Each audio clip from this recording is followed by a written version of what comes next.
Hi, everybody. Welcome to episode 104 of the Alexei and Talal podcast. And I thought we might try and pretend we're a real podcast today by talking about the two big news stories of the week. I've got my guests here, Emily Maitlis and rally car driver.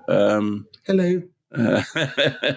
And rally car driver. I don't know. I can't even think of a rally car driver now. It's Adam Maycock. Is Adam Maycock really a rally car driver? No. All right. Hi. Hi. Pleasure. So we're going to be discussing two big news stories of the week. One is got all the people on the Sky News and BBC News very excited was Starmer briefing against West Streeting. And the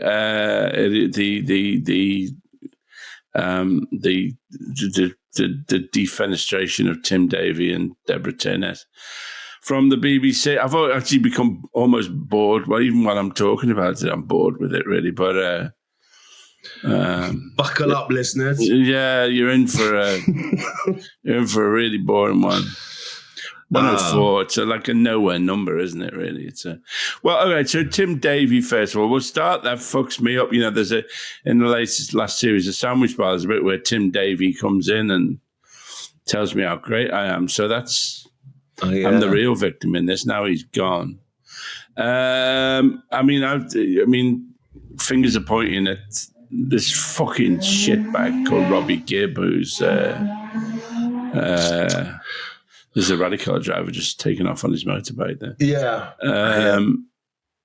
Gibb is a massive Zionist, isn't he? Yes, he was listed in the pocket of. Yeah, I mean, you think we're monomaniacs because we think everything is about Israel, but everything is about Israel. I mean, Robbie Gibb was listed as sole owner of the Jewish Chronicle for years, even though he didn't really own it. It was owned by some shadowy gang of Zionists. But I mean, the Jewish Chronicle, I mean, I think it, is listed as having the most complaints about it, except any publication except the Daily Telegraph. The Jewish Chronicle comes out once a week, whereas the Telegraph is out 7 days a week. It was a big driver of the Jeremy Corbyn false allegations, anti-Semitism smear campaign. Robbie Gibb was, at the centre of that, really. And it also makes me laugh. There's all this shit about a Panorama documentary. The Panorama documentary, I think, done in 2019 by John Ware, called in the run-up to the election, Corbyn's election 2019, called "Is Labour Anti-Semitic?", which was absolutely. I mean, Paul Holden's book, The Fraud, is very good. Absolutely full of distortions and misrepresentations. Yeah. I mean, just hundreds and hundreds of them, and nobody made a fuck. Well, people on the left did, but they weren't listened to. Nobody made a fucking fuss about that piece of dishonest garbage. So. Who got sued over that? Yeah, exactly. There was also a Conservative MP, and he worked for Theresa May. He wasn't an MP; he was a speechwriter and advisor, director of communications. Director of communications. Yeah. And that was during the peak of the Corbyn anti-Semitism and smearing. Yeah, His brother was a Tory MP for Bognor Regis. Okay, I didn't know that. And also this advisor, Michael Prescott, is a very close friend of Robbie Gibb, the one who leaked his report to the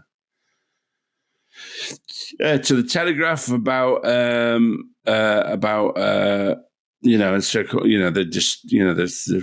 pro-Hamas aspects of BBC Arabic, which I'm sure are not true, and the Trump documentary, the editing that, and there's a very good piece actually by Lewis Goodall. Well, explain some of this stuff.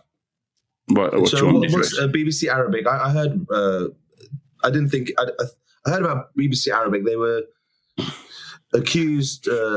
There have been complaints that I didn't hear that they were pro-Hamas, but no, just that their reporting was slanted towards sympathizing for Palestine, right? Yeah. Well, I would say what's wrong with that, but you just state the facts and it will yeah, automatically do that, right? Yes, exactly. So I'm sure it's partly it, and it's, I mean, all this is about an attempt to make the BBC. I mean, the BBC is not left wing. It's not even neutral. It's an organisation. Its news coverage that replicates the preoccupations of the state, really, and it's not. It's never been left wing, and it's nonsense. But even that, like you say, if you occasionally relay the facts about Gaza or Israel, then people will naturally be sympathetic towards Palestine because the facts are so horrifying. And what these people want is for not even the facts to be shared, really, in a neutral kind of way.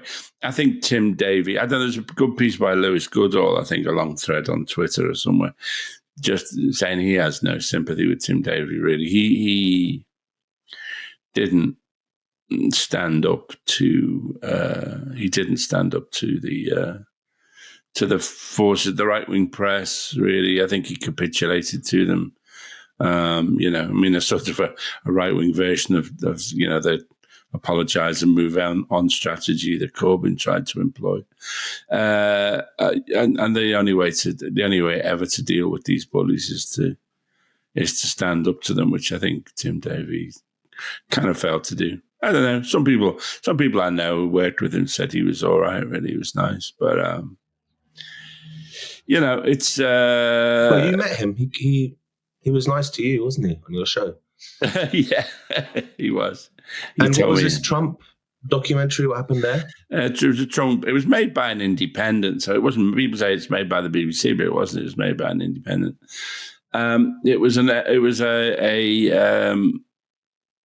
a documentary about suggesting that Trump inflamed the insurrection, the storming of the Capitol on the 6th of January, 2000, whenever it was, 2000, when he lost the election, which, was indubitably true. He did, and claimed that the election was stolen and stuff like that. But they did. It was quite a dodgy edit, really. I think that they edited 2 bits of his speech, which were actually 45 minutes apart, really, which gave the impression that he'd urged his followers to go down to the Capitol building and fight, which, so it was a bit of a shonky kind of edit, but, the essential thrust of the documentary that Trump encouraged the storming of the Capitol, I think, is indisputable. So there you go. But it's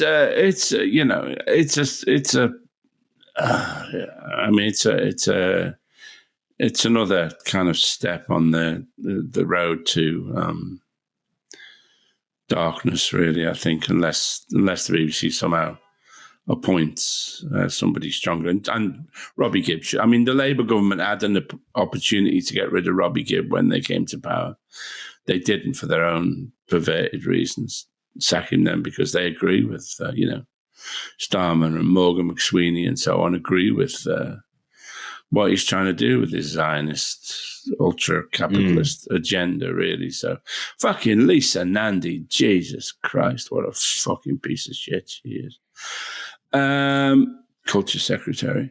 Are the BBC really that, have they really got that limited a choice?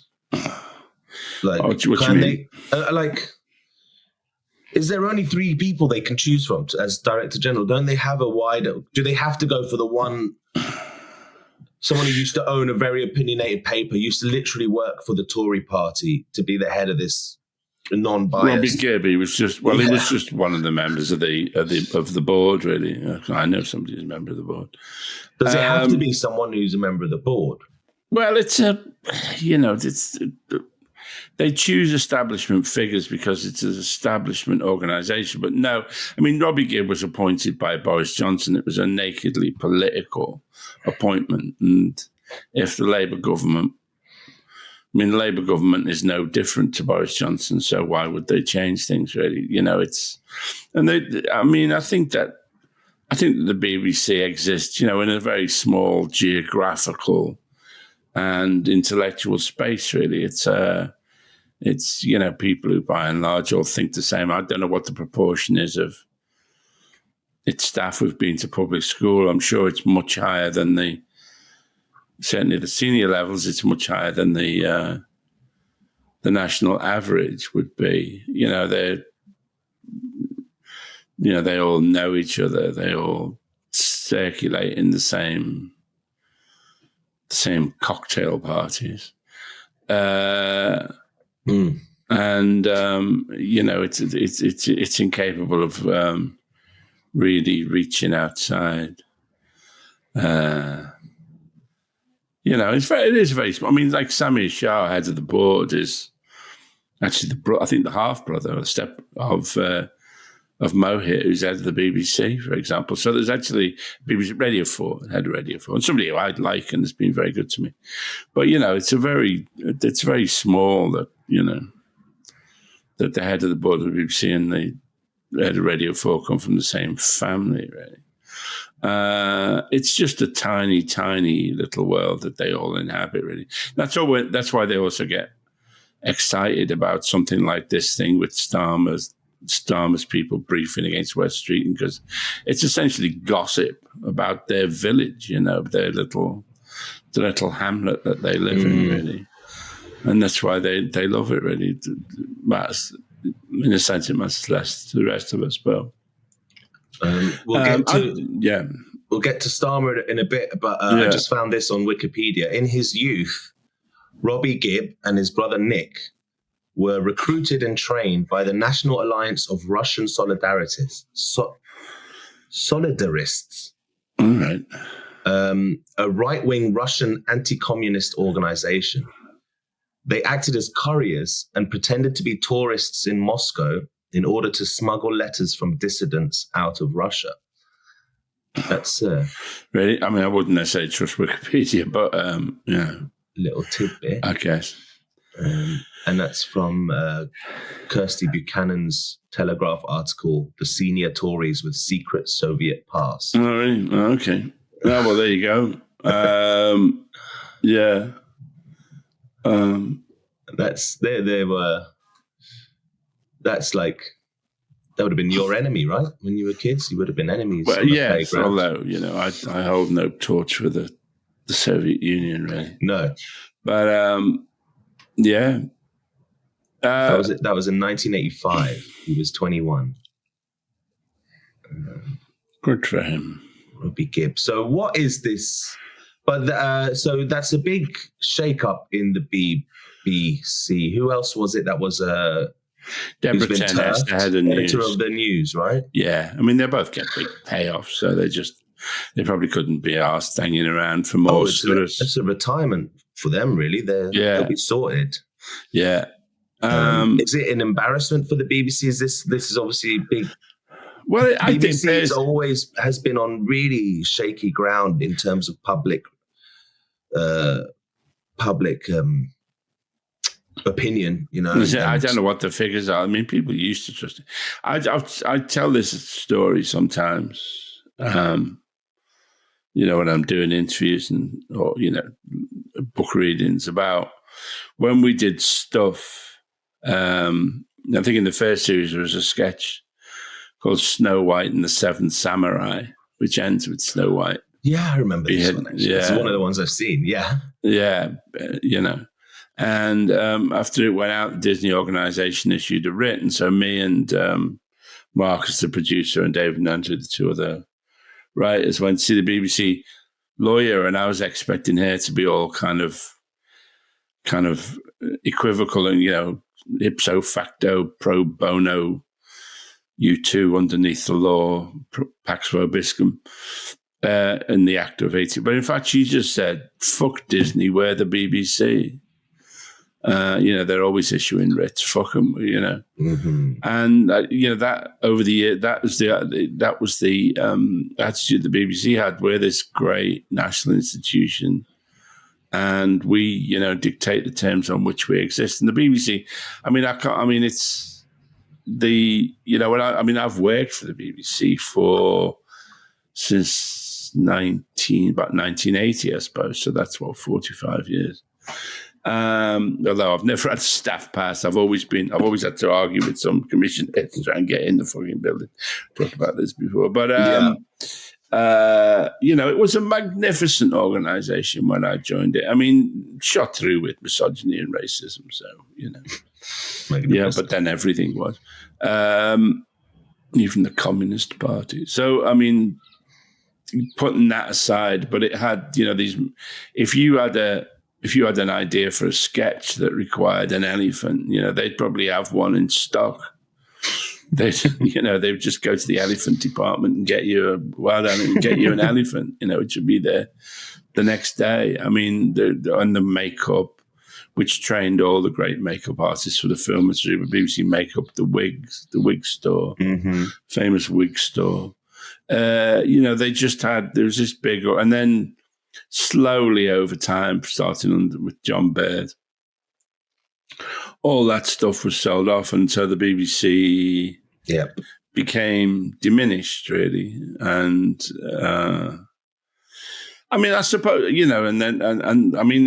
it's also. I find people in the news really fucking pricks anyway. Really, that they are self-important by and large and full of themselves. So I don't have that much sympathy for. I think the real talent lay in light entertainment and comedy and drama, really. And the news were always kind of full of themselves. But people did, it kind of more or less told you the truth, I think, and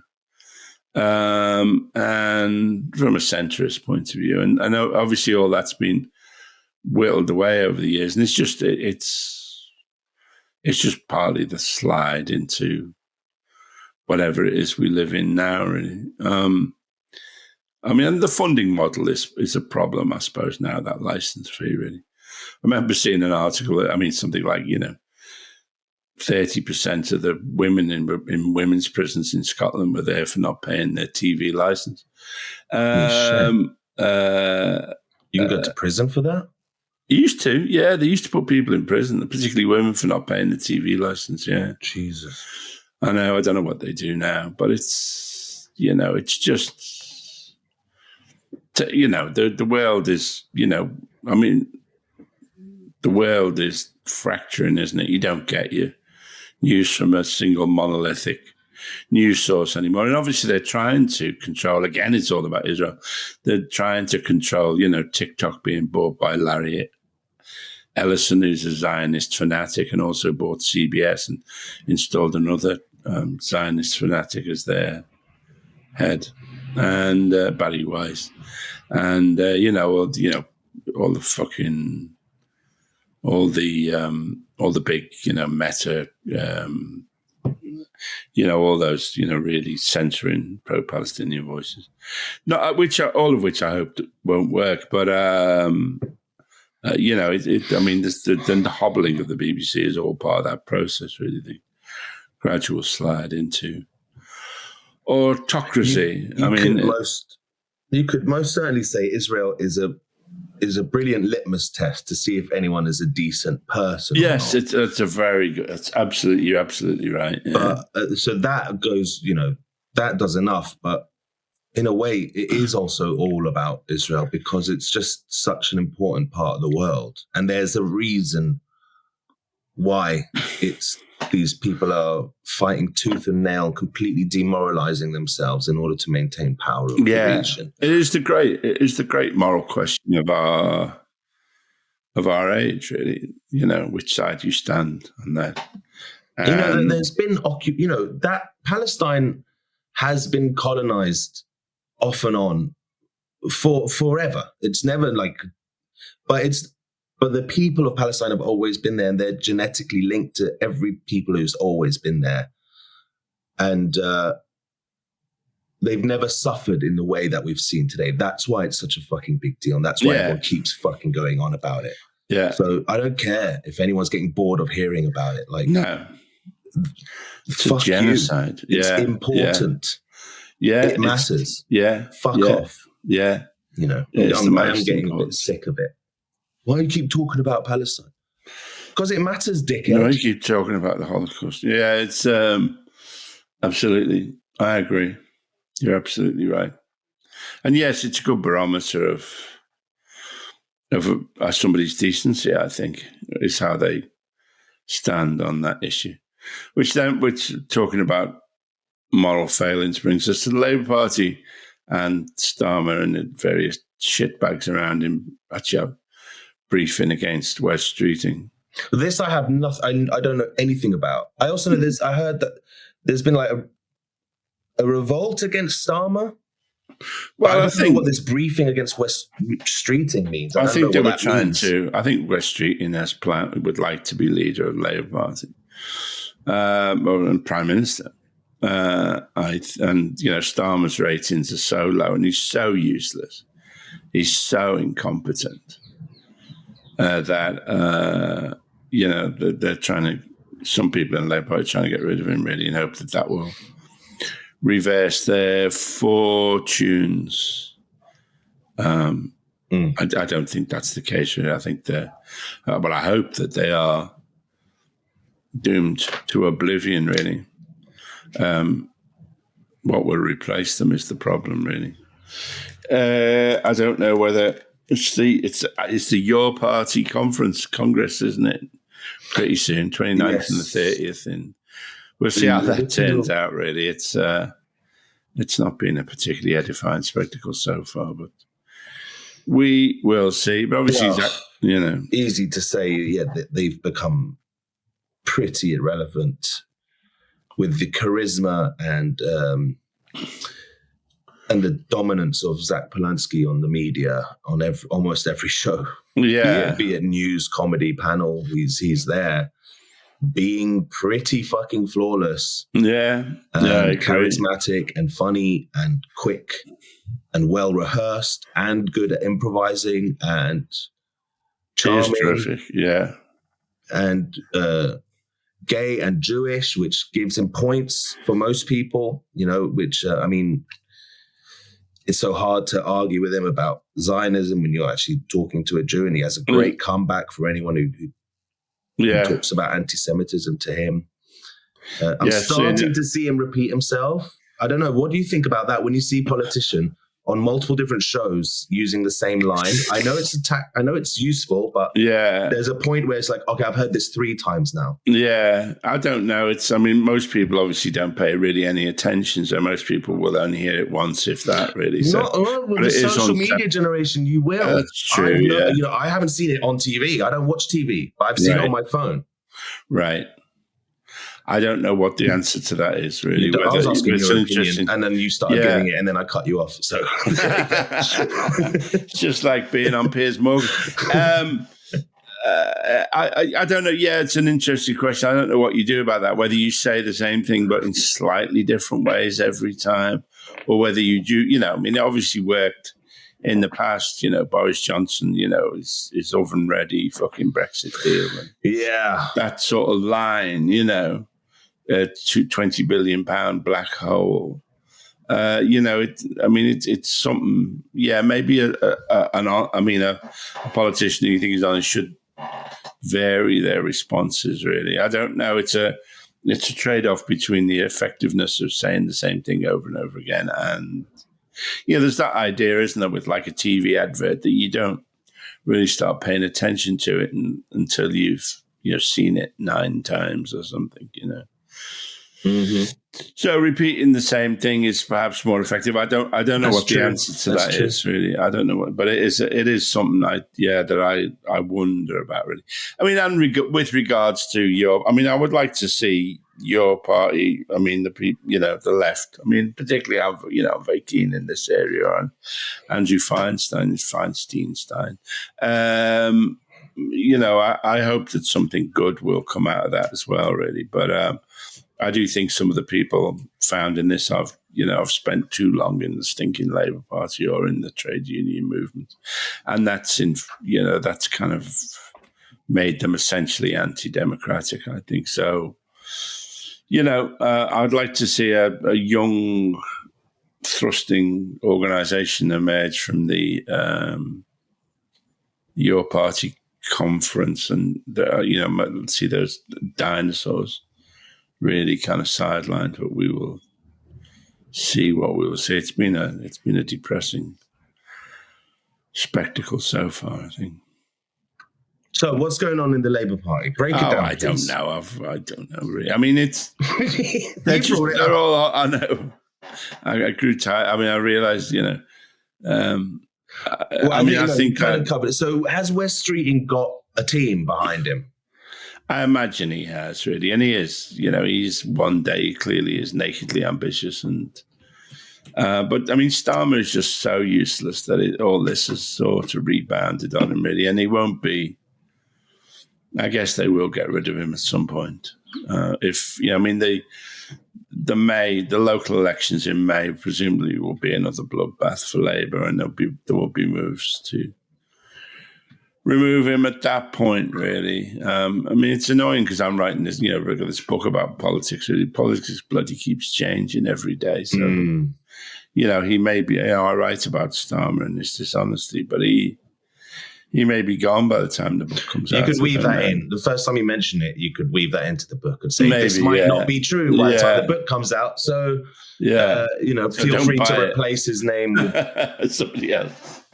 Yeah. Or you could even just say, from now on, whenever I say Mittens or a silly name, whenever I say Lord Fluffy, I'm talking about whoever the current leader of the Labour Party fill in the gap. Yeah.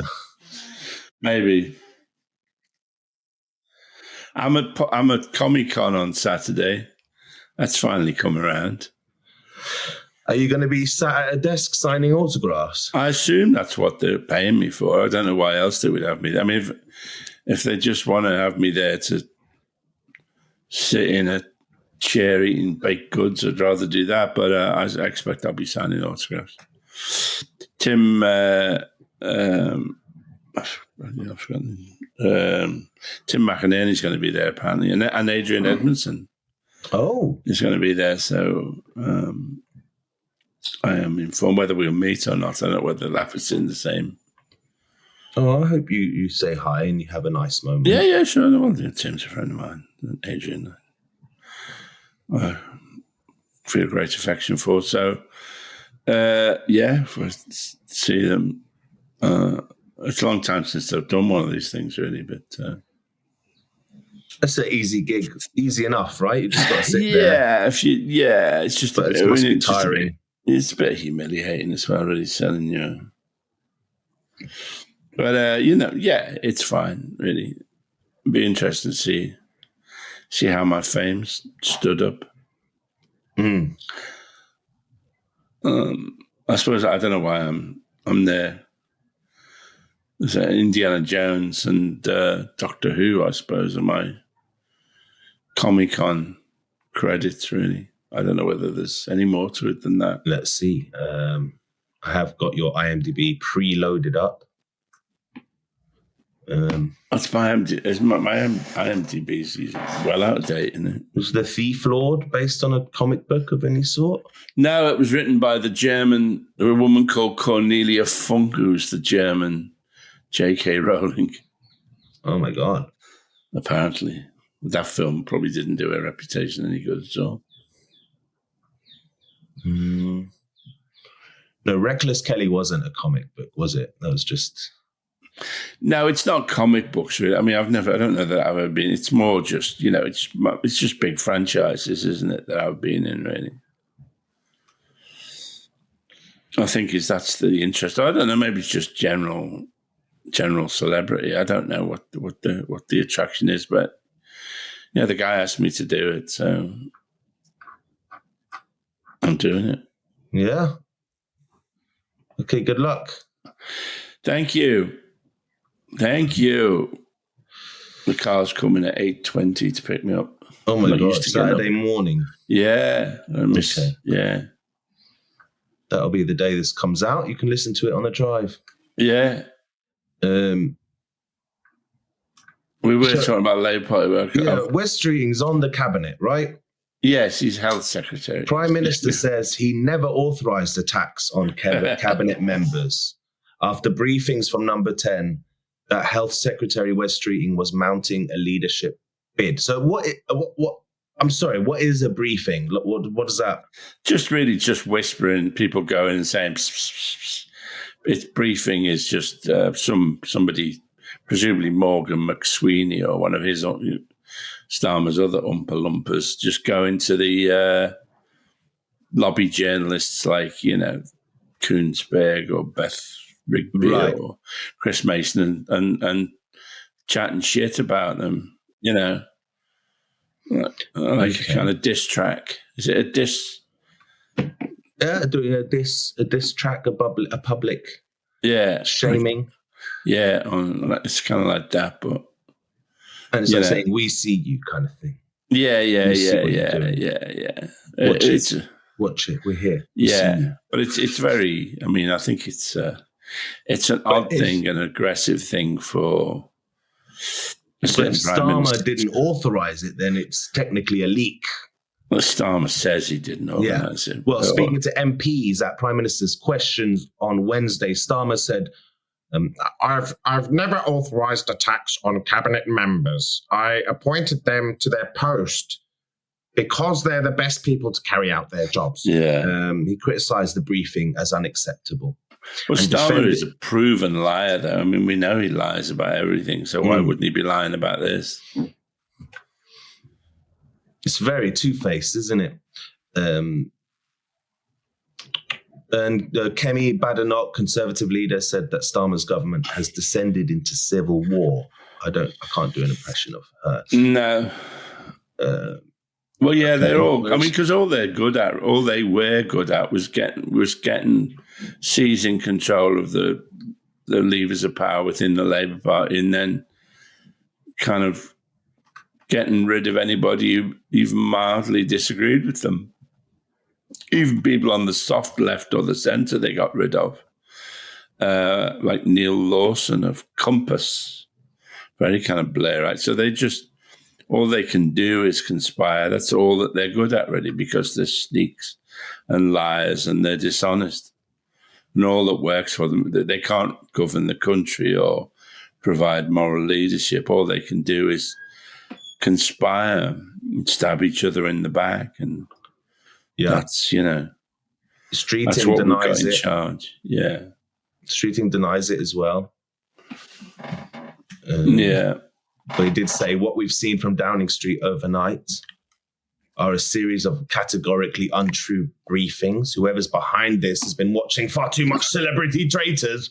Contemporary reverence. Or something that happened weeks ago. It's a sad situation, and it's getting more and more absurd. You've been watching too much boy band Dreamland or whatever it's called. What was it called? Girl bands forever and then boy band forever. Okay. So there are rumours of a possible coup in the Labour Party. Yeah. And people threatening others to remain loyal to the true leader. Yeah, Starmer. It's all fucked, really. I just want to say, by the way, if I don't know really, if they want the Director General of the BBC, I suppose I'm available. I suppose I'd take it on, even though I don't want to. Certainly don't do it. Someone who literally used to work for a Tory, he'd have to go. A political party. He'd have to go. The whole bloody board would have to go, really. They should just think outside the box on this. Yeah. They should just... Actually, you know what? Just get a Palestinian. Yeah. To do it. Yep. I agree. Do you know this guy? There's a Death to the West Midlands. There's a Arab comedian got a good, reasonable review in The Guardian. Is he a mate of yours? Hassan Al-Habib. Yes, I've gigged with him a few times. Oh, has that caught your eye, has it? I don't know. Yeah, it stayed up on the Guardian culture page for quite a few days. It's only a 3. They only give it 3 stars, but the headline is complimentary. He's playing the Soho Theatre, so fuck him. Yeah, we don't go there. We are absolute fucking traitor. Even though I get free coffee and sit under my poster, I don't go there anymore. So his parents were refugees from Baghdad, and they moved to Birmingham. Yeah, Hassan Al-Habib. He's called Humorous Arab on Instagram. Yeah, I've gigged with him a few times. Lovely bloke, lovely guy, funny. I don't want to say anything else. He's funny enough, but I think this is an example of how it's so rare for an Arab to get any fame and to get any media attention in this way. And there is a very firm line you have to walk in order to do it. So, if you know what I mean, there's certain things you talk about and certain things you don't,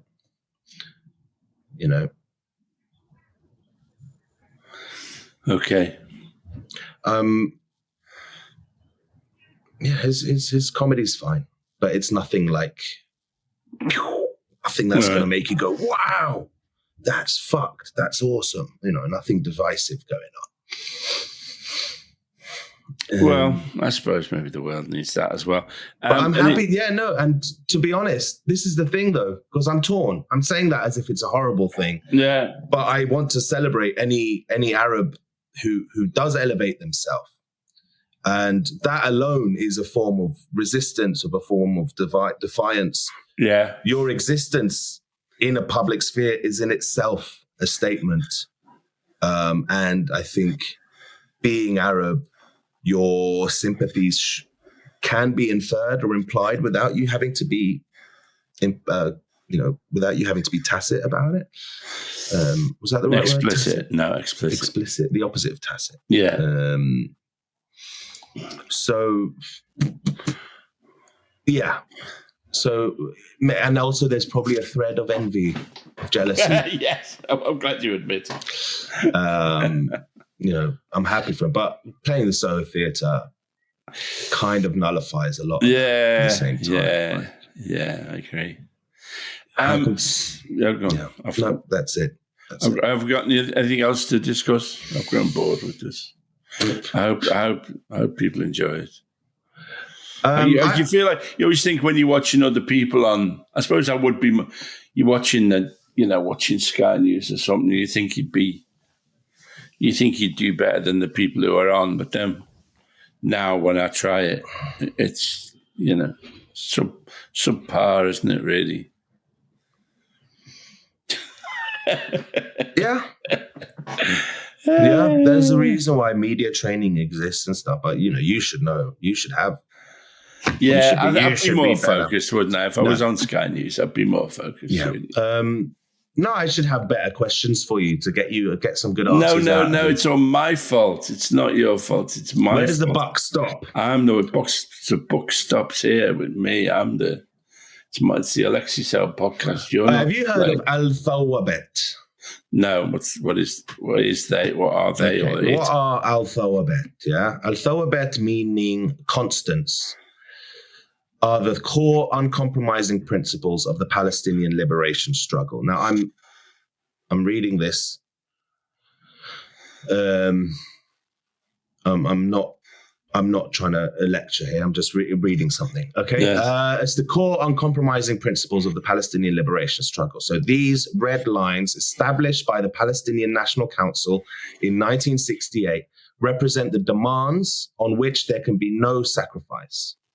They have been upheld for decades as the foundation of Palestinian resistance and national identity. There's a reason I'm bringing this up. Okay. But I'll just read to you the 5 core principles.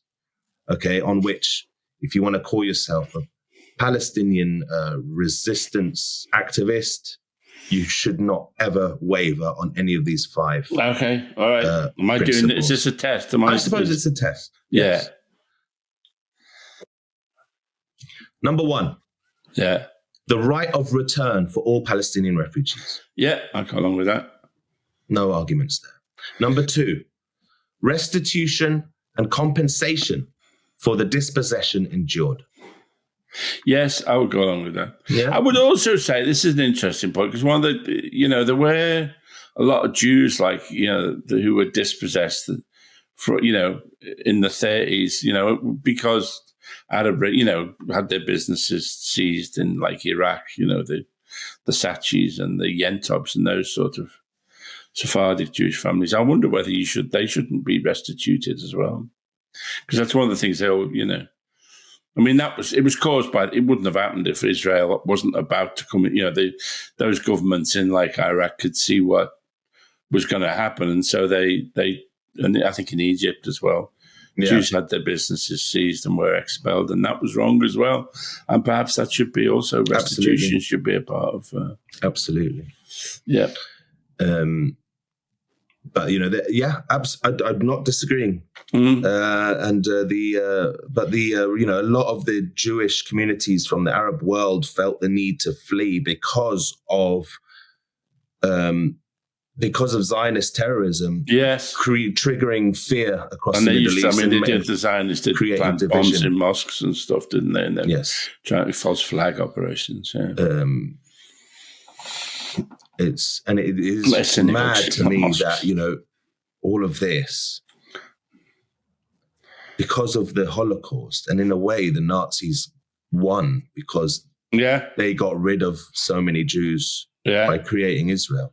The Nazis didn't create Israel, but by the creation of Israel. It is a victory. Israel is a victory for Nazism. I agree. All right. So restitution too. Compensation. And in America, what do they give to the ex-slaves or descendants of slaves? It's 5 acres and a donkey or something, or 2 acres and a donkey. 2 acres and a mule. 2 acres and a mule. That was the Spike Lee production company. Yeah. And what's the word for that? Well, apart from shit. I mean... yes, apart from... No, the word for... Or restitution. Is it just restitution? That's a great episode of Atlanta, that one where kind of fantasy you've seen where the restitution bill haven't passed. It's fucking brilliant. I mean, Donald come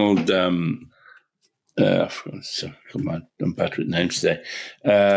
Who's Atlanta? Childish Gambino. Donald Glover. Donald Glover. His career has been a bit on and off since then, but fucking hell, Atlanta. There are some episodes of that series I would recommend anybody of Atlanta that are just some of the greatest television of the last decade or whatever. But he's a great artist, though, and I do respect that he just kind of follows his creative whims, and he has such a broad span of creativity. And, Mr. and Mrs. Smith to his music. Mr. and Mrs. Smith was a bit... It was fine, though. It was entertaining, but it started off strong. Reparations was the word I was looking for. Oh, right, okay. All right, okay. Number three. The right to resistance in all its forms. Yeah, I mean, and that's something I think that can get you locked up, can't it? To say that, that Palestinian... Palestinian resistance is legitimate resistance, but it's enshrined in the Geneva Convention, as I understand it. So, yes, I agree. Yes, it is. Yeah. And that word resistance, though, you've got to look up the definition of resistance and, do that. It's not just any old thing. You can't, resistance. Yeah. You got to pick your fucking targets and pick your... right to resistance, we're behind that. If you're occupied, if you're a victim, you have the right to fucking resist. Yeah. All right. Number 4, full self-determination over Palestine from the river to the sea. I'd agree with that. I mean, is that, I don't know what that implications are for the state of Israel. I mean, I suppose that implies one state, really. And this, it shouldn't be at the, to avoid being a fucking hypocrite, it shouldn't be at the cost of others? No. Obviously, once justice has been served, and this is what people don't understand. When people say from the river to the sea, Palestine will be free, it doesn't mean wipe out all Israelis. If you create a democracy in that land, the Palestinians will outweigh the Israelis. Yeah. And democracy will prevail. Yeah. And I'm on board with that. If you were born there, or your parents were born there, I don't think people should necessarily be kicked out, but naturally they're going to want to leave because Israelis are so racist against Arabs. And if they become the majority, they're going to be like, oh yeah, okay, let's get out. Let's go back to New York. Let's go back to Warsaw. Let's go back to... Yeah. Full determination over Palestine from the river to the sea. Yeah. Oh, fuck yeah. Number 5. Rejecting all forms of colonialism, normalization, and occupation. Yeah, I agree with that. I'm very much against that. You might not know this about me, but I'm very much against all forms of colonialism. Mm-hmm. You may be surprised if you're listening to this first. Come on this podcast expecting gardening or something. Yeah, occupation, yeah. What about normalization? Yeah. I'm sorry, am I for or against that? That's what I'm asking. That's what I'm asking.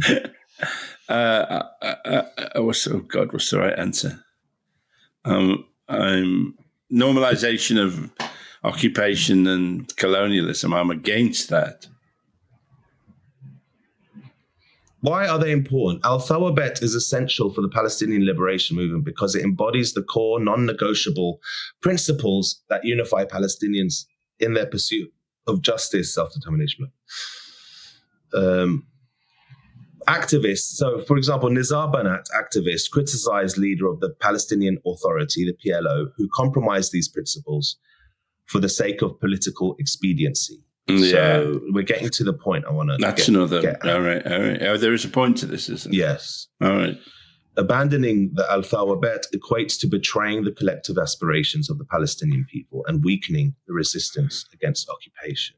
What were you going to say, though? You had something to say there? No, I was just saying, the Palestinian Authority, they're another bunch of old shitbags who should be retired.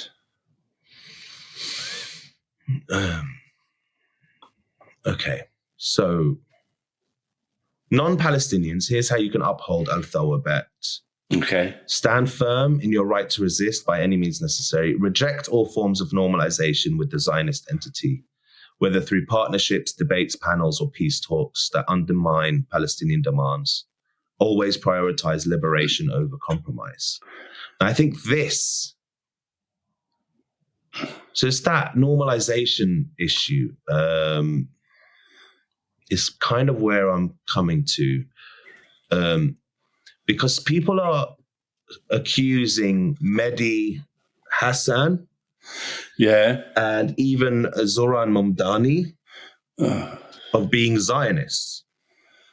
Because of what? Because they are not strictly adhering to these 5 rules. Well, the normalization. Mamdani says, when they say, "Do you believe in, Israel has a right to exist?" He says it has a right to exist. As a state where all people's rights are respected. That seems pretty unequivocal as far precisely as that, Alexei. And so does Mamdani come at you with that same response. Yeah, this is a diplomatic response in order not to be called an anti-Semite, not to be called that you're calling for ethnic cleansing yourself, because this is what people say to you if you give any other answer. But also, the word is not as important as the people. The word Palestine, Israel, like I said earlier, Palestine has been occupied, colonized forever and ever. It's only today that we're seeing the most cruelty inflicted upon the Palestinians. And it's had many names. But Palestine is a people, not it's not a flag, it's not a name. that is how you can represent the people and represent the land, but it's the people that fucking matter more than anything, right? Yeah. But people are attacking Mamdani and Hassan, for God's sake, calling them Zionists. Who are these because people? Because of that precise argument that they make. Well, which is a matter of perspective, isn't it? If they're saying, yeah, okay, Israel has a right to resist, it's a concession for them, but it's like, for me, it sounds like they're frustrated when they say, they're like, yeah, okay, it has a right to resist, like, but it has to be democratic, and everyone has to have equal rights, and the right of return is important. That's never questioned. No. I would just say to those people who are attacking Mehdi Hassan and Soran Mandami, stop it. Don't look a gift horse in the mouth. These people are on our side. We can't have these purity tests. I think Al-Thawabet are 5 very easy to agree with principles, and it's important.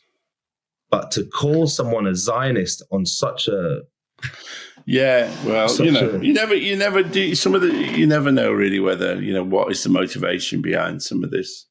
Whether it's just the sort of people who are puritanical in their viewpoint, everything has to be 100% pure, or they can't follow it. But I think that kind of fanaticism and puritanical viewpoint just undermines our movement. I think we have to be inclusive, and we have to work with our, we see an ally as an ally and not try and invent reasons to exclude them, so we can be a very pure and, ideologically rigid movement of 17 people. That's what grinds my gears. It is fucking miraculous that Mamdani is where he is now, and he should be fucking... People try it, and you wonder some of them are grateful, not, but there is a spanner I'll throw in the works. Do you hear about the police chief? That he announced that he would retain the current chief of police, who is the biggest pro-Israel advocate. Just getting her name now.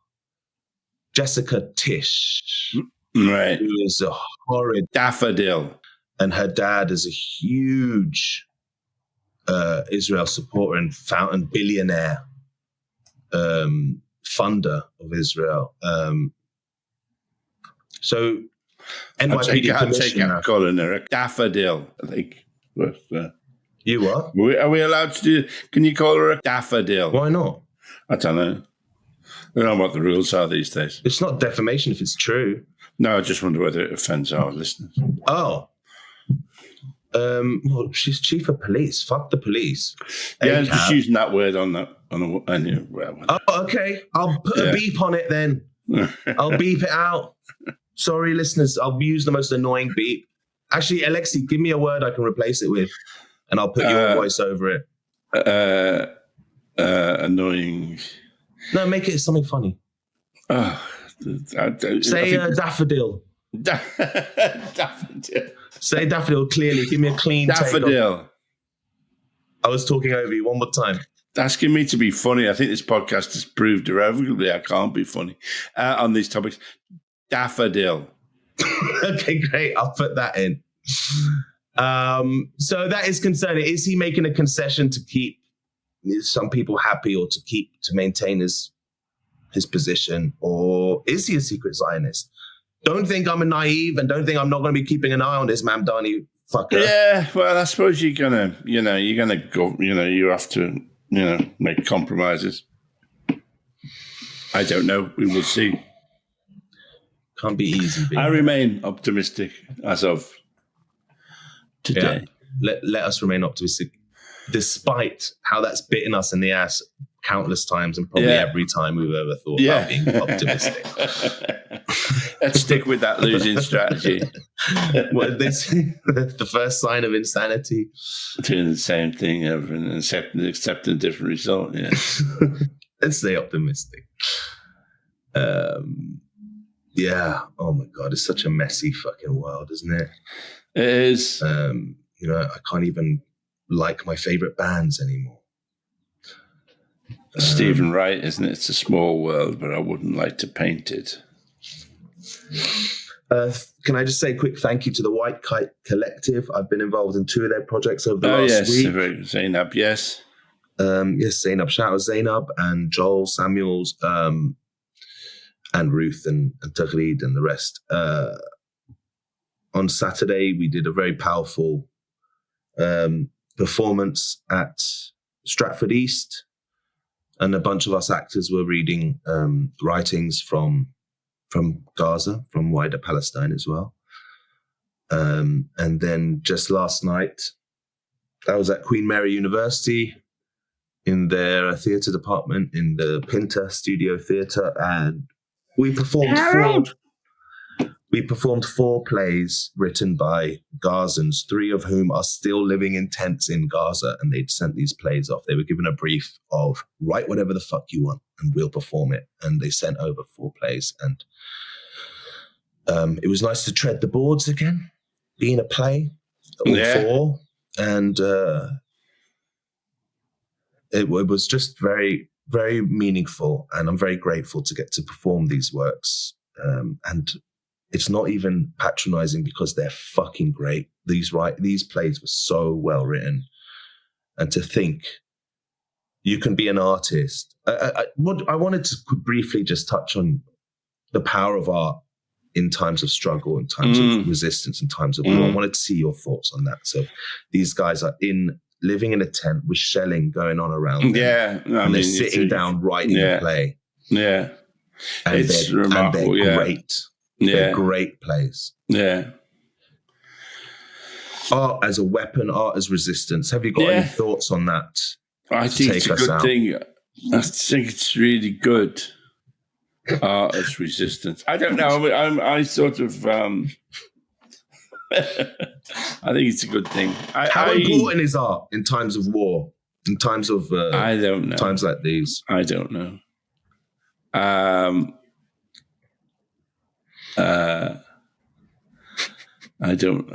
think it's probably really important. That's not fair. You know what? I'm coming at you hot from a very passionate and fiery environment. This was on the tip of our tongues. I'm attacking you in the basement of your house and expecting me to come up with stuff. Oh, okay. I'll say it's fucking vital. It allows us to say things that you're not allowed to say. Yeah, well, in a different sort of way, yeah. I actually went to a sort of book reading and discussion at Houseman's Left-Wing Bookshop about this German woman who had written a book called Bourgeois Coldness, which is about how, you have to be cold. You have to, to live in this world in a way you can't, there are so many terrible things going on and how people develop a kind of coldness just to get through, really. It was very interesting because it was very high-end kind of philosophy because the woman who interviewed her and the woman who wrote it were both professors of philosophy. So there was a lot of talk of Adorno and the Frankfurt School and kind of post-war European philosophy. But I thought, well, wouldn't it be great if this was all in a play? It'd be great if these ideas, which I'm explaining very badly, if they were all in a play, they'd be great. And I was thinking Adorno was a huge fan of Samuel Beckett, and I've been thinking a lot about Beckett. I don't know why really, but you see. I think really the most profound philosophical ideas of existentialism, but expressed in a theatrical production which contains humor and drama. And I just think Beckett is extraordinary, really. All right, let me just quickly plug our Patreon, please. If you want to support the show, this is a grassroots independent production. We never want to have adverts on this show. Help us keep that a reality. Go to patreon.com/alexeisaylepodcast. Chuck us a couple quid a month. It means so much to me. All the people who are already there supporting the show, you get exclusive content on there. You get to see the full video episodes of the Alexei podcast. You get to see Alexei, Lisa, and Nigel watching the young ones. Alexei went to a shooting range and shot off some massive guns. And you can see all the work I put into our D&D episode. Go to patreon.com/alexeisaylepodcast and join the community there. Join the chat room and message me. I read those messages before I read anything else. Me and Alexei really appreciate it. I promise I'll be better next week. No, you were great, Lexi. You were fantastic. Was I? No, you were really good. Please. I don't think you're wonderful. No, look, Alexi. Come on, let's go to the living room. They've got some apple crumble in there with some custard. You want some crumble and custard? Are they taking us to the zoo? Yes, that's on Tuesday. We're going on a bus to the zoo. Yes, we're going on a bus. I'm 73. I played in a charity football match with the Prime Minister. Come on, Alexei. Bye-bye. Come on, let's go. Bro was big in the 80s. Yes, he was. Come on, do you want the custard? All right, sounds nice. Bye-bye.